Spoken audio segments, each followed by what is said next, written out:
Hola, estimados compañeros y compañeras, somos del grupo D, Visionarios del siglo XXI, del curso virtual de fortalecimiento y actualización de la educación básica, Quito, Ecuador, 2011. Los integrantes: Gabriel Moreno, Gloria Torres, Jaime Troya, Marcia Barros, Freddy Rodríguez y Patricia Escobar.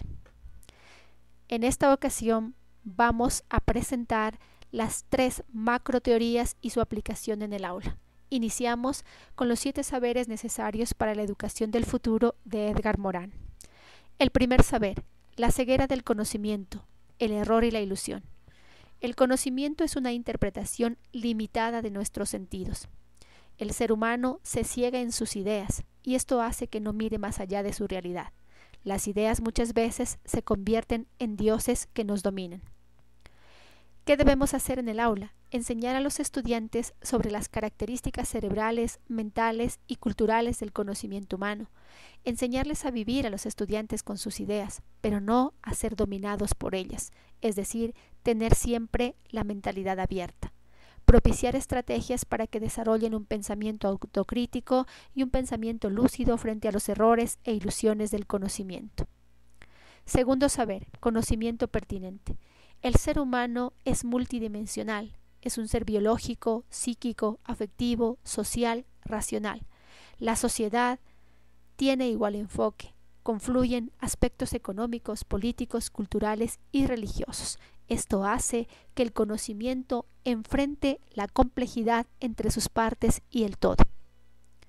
En el aula debemos eliminar el asignaturismo, trabajar con conocimientos pertinentes y contextualizados a la realidad social que vivimos, propiciar el pensamiento complejo, proponer problemas que impliquen el empleo de todas las inteligencias del estudiante con esa visión holística global, generar proyectos interdisciplinarios y transdisciplinarios, aplicar ejes transversales. Tercer saber: enseñar la condición humana. Los estudiantes deben aprender a reconocerse a sí mismos y al mismo tiempo reconocer la diversidad cultural. Trabajar en el aula actividades grupales en donde se propicie este precepto y que el estudiante sea consciente que su aporte individual suma el aporte grupal. Desarrollar los valores del respeto al ser humano, la tolerancia hacia la diversidad, la solidaridad, mediante la realización de foros, campañas, minutos cívicos, entre otros. El cuarto saber: enseñar la identidad terrenal. El estudiante debe aprender que ya no existe el ser humano dominador del planeta Tierra, sino que hoy vivimos en armonía con la naturaleza en un enfoque biocentrista. Desarrollar una conciencia cívica terrenal de respeto y solidaridad hacia todo ser humano de diferentes culturas. Es decir, transformar la especie humana a una verdadera humanidad mediante el cumplimiento de su proyecto de vida. El quinto saber: enfrentar las incertidumbres. Las ciencias nos han dado muchas certezas, pero nos han revelado también incertidumbres. El ser humano se enfrenta a situaciones inesperadas, a situaciones cambiantes. ¿Cómo deben enfrentar estas situaciones los estudiantes? A través de herramientas y operaciones cognitivas para desarrollar un pensamiento crítico y autónomo y para que sean capaces de evaluar la información del entorno y actuar en consecuencia. El sexto saber: enseñar la comprensión. Comprender al ser humano con sus individualidades y parte de una cultura y de una sociedad. Practicar una cultura de paz mediante ese reconocimiento de la unidad en la diversidad. Trabajar los valores de tolerancia y respeto, el apego a las leyes, a las normas y a los principios que fomentan esa convivencia pacífica y la apertura a la comunicación dialógica y a la escucha oportuna. Por último, Morin nos habla sobre el séptimo saber: la ética del género humano. Ética que se hace manifiesta a través de una democracia verdadera en donde se propicia la práctica de valores de solidaridad. El ser humano debe enfocarse como un ciudadano planetario. Los docentes debemos dar esos espacios para que se genere procesos democráticos reales, como es la conformación del Consejo Estudiantil, entre otros. La segunda macroteoría: la metacognición, entendida como el conjunto de mecanismos intelectuales para recabar, reproducir y evaluar información que permita conocer, controlar y autorregular el funcionamiento intelectual de los estudiantes a través de razonar, aprender a aprender y mejorar sus actividades intelectuales. En otras palabras, es cómo el estudiante controla y autorregula su propio aprendizaje a través de procesos metacognitivos como observación, definición, memorización, clasificación, comparación, inferencia, análisis, síntesis, argumentación, entre otras habilidades cognitivas. En el aula, para desarrollar procesos de metacognición, se puede trabajar con la identificación de ideas principales, resúmenes, redacciones escritas, atención, memoria a largo plazo, razonamiento, solución de problemas, el arte de preguntar, es decir, la calidad de las preguntas que hagan los estudiantes, mediante estrategias asociativas de elaboración, de organización. El tercer grupo de las macroteorías enfoca las teorías cognoscitivistas, que hablan sobre un constructivismo en donde el ser humano, el individuo, es quien elabora y construye su propio aprendizaje.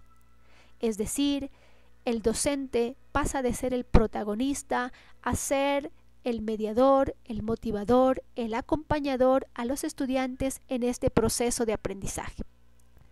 Tenemos varios expositores de esta teoría, entre ellos Jean Piaget, que nos propone la teoría genetista, en donde nos dice que el aprendizaje se da por asimilación, acomodación y adaptación a través del conflicto cognitivo.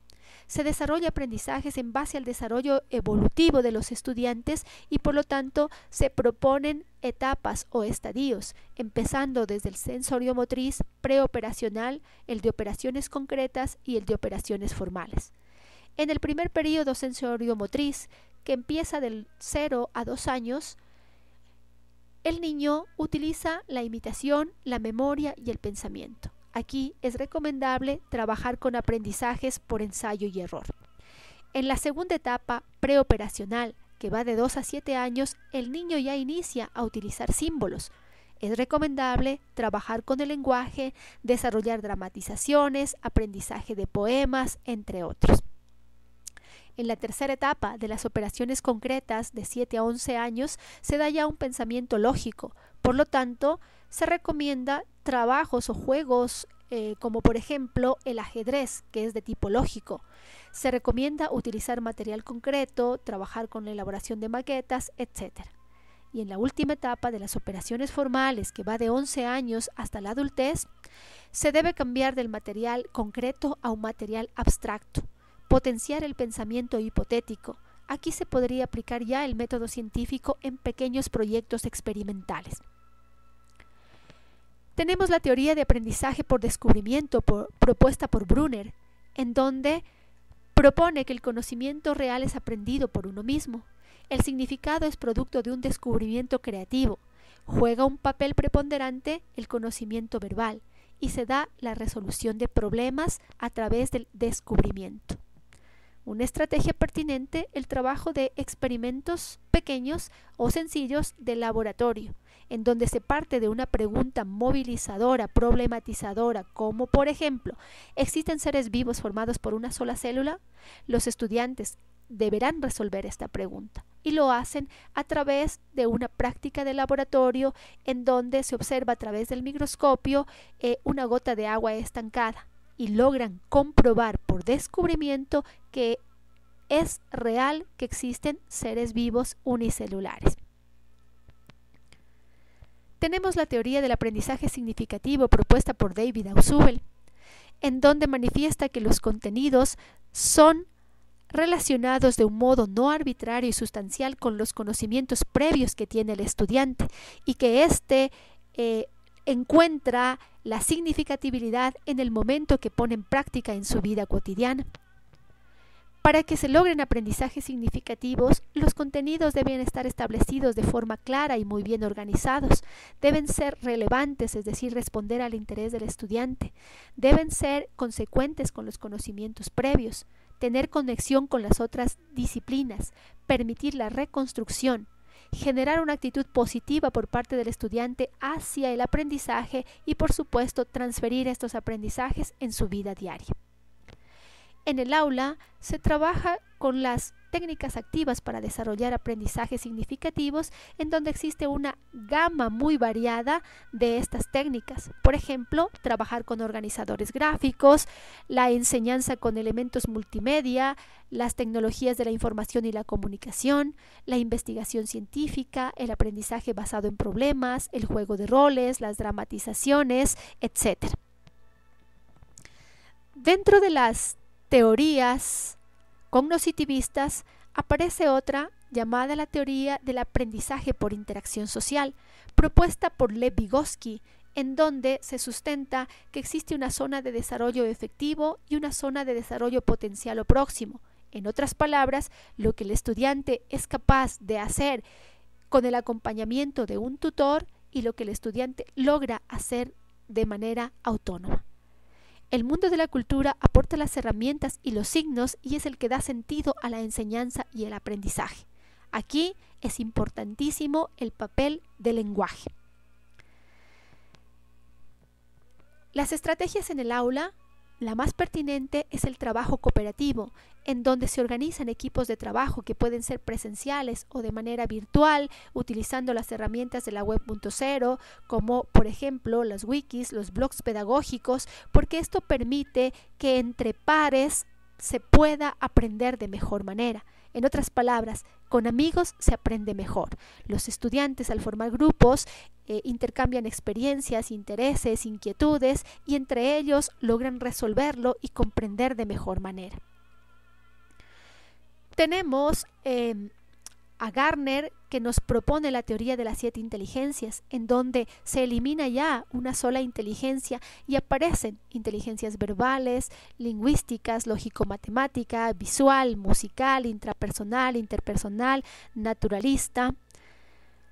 Es decir, los estudiantes logran aprender de manera diferente. Esto es importantísimo que los docentes determinemos cuál de las inteligencias están más desarrolladas en el grupo de estudiantes a través de un diagnóstico que se realice en la clase para aprovechar esa fortaleza y emplearlo como estrategia metodológica en el aula. Por ejemplo, si es que el grupo tiene desarrollado de mejor manera la inteligencia lingüística, es muy pertinente trabajar en disertaciones, discursos, mesas redondas, etc. Pero tampoco se debe descuidar las otras inteligencias. Por ejemplo, es muy pertinente trabajar de manera continua la inteligencia kinestésica, es decir, realizando actividades lúdicas. Recordemos que con el juego se aprende de mejor manera. Así con el resto de inteligencias, buscando las estrategias pertinentes. Eso es todo. Muchas gracias. Nos despedimos con un pensamiento. Dime y lo olvidaré. Enséñame y lo recordaré, implícame y lo entenderé, apártate y actuaré. Recordemos que son los estudiantes los principales protagonistas del proceso enseñanza-aprendizaje. Muchas gracias.